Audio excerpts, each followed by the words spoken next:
would you like to come up, please? This amazing woman has the most beautiful steampunk tea leaf deck of oracle cards. A dear friend of mine, do I want them? You know I do want them. It's a genre that's really one of my favourites, steampunk. And please tell us about your journey with tea leaves and the development of your cards, please. I'm a tea leaf reader, and welcome everybody. I'm really glad you are here. I hope you can hear me okay. I'm not used to this in front of me. So I read tea leaves from traditional tea leaf reading cups, and several years ago I designed and created a tea leaf reading card system, which is the steampunk tea leaf fortune telling cards. And what they are 45 of the most common symbols that are found in modern day teacups. So it's really bringing a 3D drinking beverage reading leaves into a flat card structure. These tea leaf reading cards, they each have a prominent symbol on them, and that symbol is the symbol that we read. And the symbols mean something different for all types of questions. Like a horseshoe, for instance, we would look at a horseshoe different as for money, and tell me about luck and opportunity, and new doors are about to open. But if we were looking and asking a question about love, horseshoe would still tell me good luck, opportunity, but it's also representing love at speed, so it means travelling fast. And the booklet in here, I designed it where it's split into different categories or different meanings for each symbol. Tea leaf reading is very, what you see is what you get, and it's, even from reading a traditional teacup, it's very literal. I've had situations where I've had clients and you might see a ring and a ship and a heart, and that could literally be a proposal of love or proposal of marriage overseas, and it actually was something that did happen to one of my clients. So it is very literal in its sense. I've also done with this particular deck of cards, which is great to see more modern of the versions happening, where we've got 2 men, 2 women, and the reason I've done that is to finally look at it where we have polyamory relationships where people live openly in love triangles and so on, but also for our same-sex couples these days. So it's a 21st century way of looking at symbolic divination.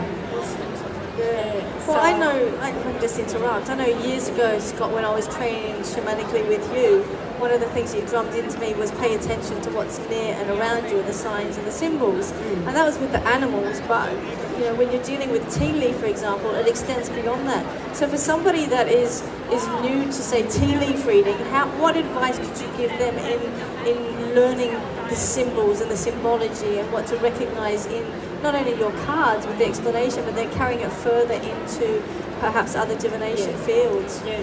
With symbolic divination, and that's like I specialise in tea leaf symbolics, you often see, I always say person, place and thing. So you see people, you see objects, you see animals. It's very important to first look at what is around that symbol, not just stand alone. Direction is absolutely vital. So if, I don't know, say you're in the wild and you saw a horse looking at a tree, a horse is about freedom and literally wind through the hair, and it's a beautiful sense of journey. Tree in tea symbology represents family, growth, stability. So those two, a horse looking at that would tell me fast-moving things, freedom of opinions, and looking at the family structure. So the symbols in the cards, the same with the cup, we do tend to read directional, and that's absolutely vital when looking at it.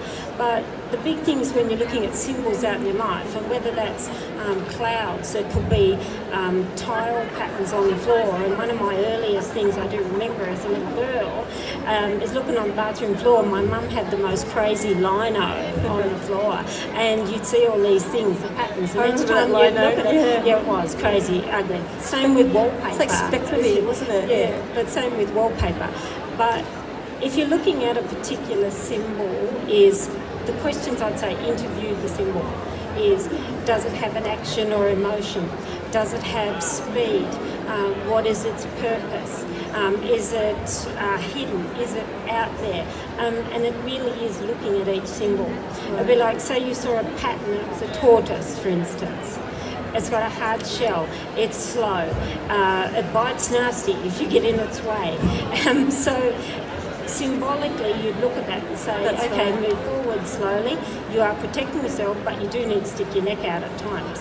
Beautiful. So it's how you So it look really at is a multi-dimensional, yeah, absolutely. you know, which is amazing. Yeah. It's not locked in a box. And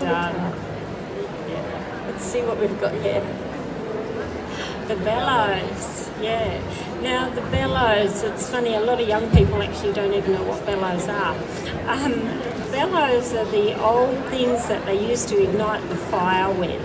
So symbolically, the first thing you look at bellows is, okay, it adds air, and it adds air to fire.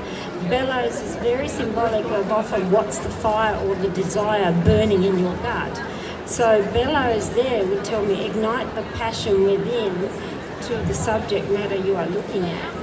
And if that was in your job, I'd say literally get off your backside, put in a bit more effort and add life to your job. If you have not that fire in you in that job, it's time to get out. If that was a bellows looking at love, same thing. I'd say, why are you not doing your part? There's passion here. So it is a twofold on how you look at it. But again, it changes from career to money to love. Depending on what's near and around it. Absolutely. Yeah, and that's where I wrote the book and structured it to cover all these areas. So I think the main key for people to understand is look at the guide, but then make it personal to them individually. The big thing is with these, and these have sold, I've got a very bigger international audience. They've sold like crazy throughout UK, Europe and US. And the biggest things, it's like I always say to people new to it, yes, have a look, read it, but then stuff the book under the cushion on the couch. And people think, oh, Karin, you're crazy. But I'd say, no, now what is it telling you? What does it mean to you? And I think that's the same with any oracle or anything. It's the guidebooks are the interpretation of the author, and it's really important when learning something new is what does it mean to you based on your experience. Thank you so much for sharing your cards. Thank you so much. And I will be on stand here afterwards, so they are available at B44, Animal Dreaming. So, That's fantastic. Texas, we'll be doing some signings. Fantastic. Thank you so much. They're absolutely gorgeous. We're proud to have them. Is Paul here? Paul? Okay. The man himself.